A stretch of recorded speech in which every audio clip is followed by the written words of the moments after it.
আমার দয়া বলবো না, নন্দীগ্রাম আর মেদিনীপুরের দয়া একটি মুখ্যমন্ত্রী দিদি থেকে দিদিমা হয়ে যেতেন, কোনদিন হতে পারতেন না।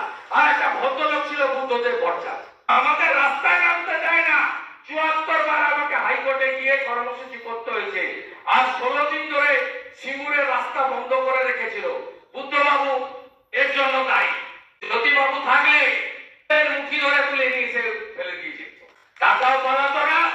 আর একে ১৫ বছর ধরে ওটা বেকারদের সর্বনাশ করে দিয়েছে। আপনি জানেন ৭৭টা মুসলিম জনগোষ্ঠীকে ওবিসি করতে গিয়ে পশ্চিমবাংলায় যে ছোটখাটো চাকরির সুযোগ সব বন্ধ।